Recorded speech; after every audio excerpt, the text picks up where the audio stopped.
Okay, now that we've imported some information into QuickBooks Online, we're going to have a look at our lists, our customers, suppliers, products, chart of accounts, and make some further modifications.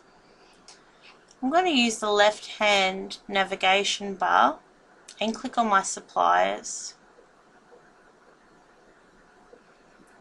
I can see all the suppliers we've imported.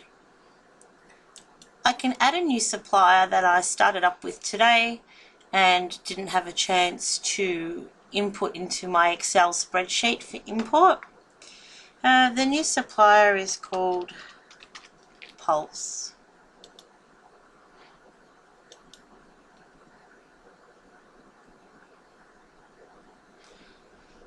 Now I can find Pulse by typing it in my search bar.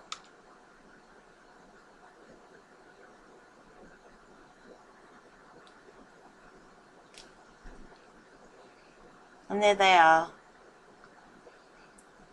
To go back in and add or edit details, I just click on the edit button .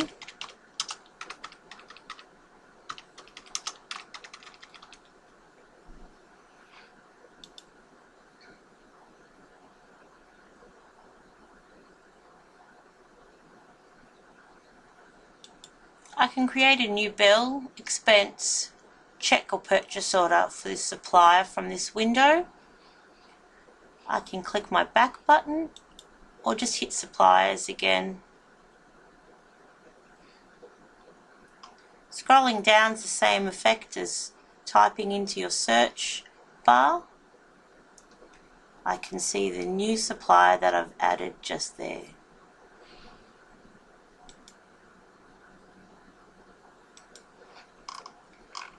Now I notice here that I have a Brittany Hughes and a Brittany Hughes with different spelling. I know from experience that this is one and the same person, so I want to merge the two suppliers.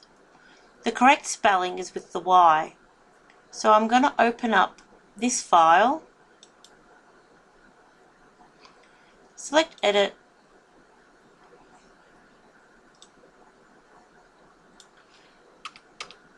and retype the name with the correct spelling.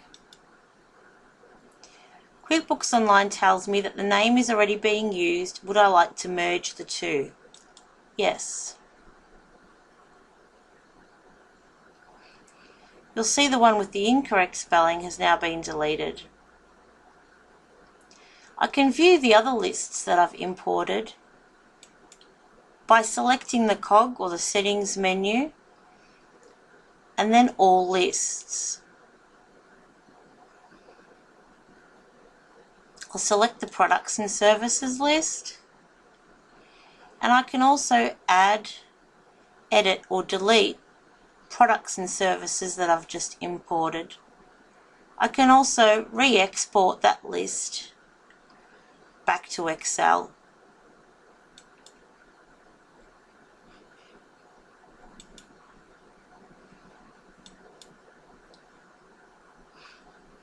Back into the chart of accounts, I'm going to have a look at insurance. Rather than scroll down, I've typed insurance into the search bar. You'll see that I've three types of insurance. Two are sub-accounts. I can tell that they're sub-accounts because there's the insurance written before the actual account name. So I want to create another sub-account for insurance. I'll select New, Expense, and in the detail type you select the best associated. In this case there is an insurance option, and I want to call this one Motor Vehicle. I tick that it's a sub-account, and if I start typing insurance, I can also select that. Save. Now I also have a sub-account of insurance called Motor Vehicle. Deleting out of the filter, I can view all of my other accounts in the chart of accounts. I don't need to add any more sub-accounts, but I do need to add some more income accounts. New, income, and again, just choose what best describes the type of income you're adding. General revenue. And I'd like to call this part sales.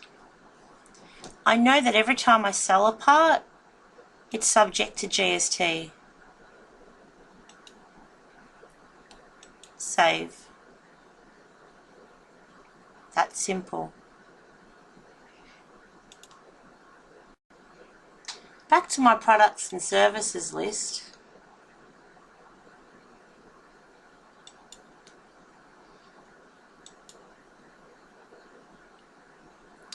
I've decided that I want to add some prices.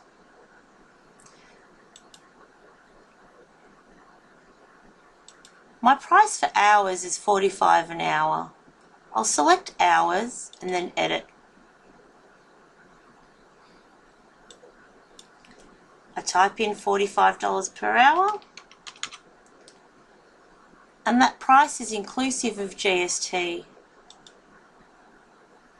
I select the appropriate GST code and click Save.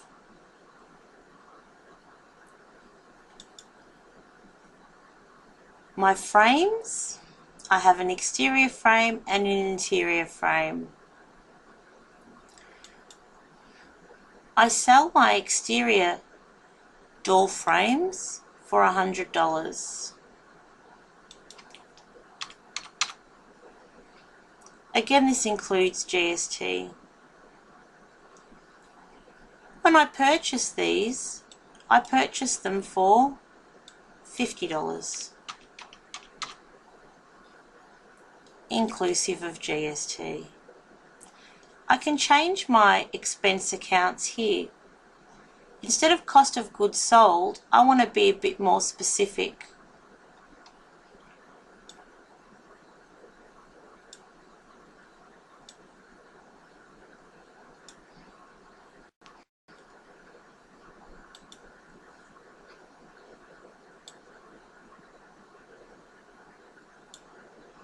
I choose my frames cost of sales account. Click Save.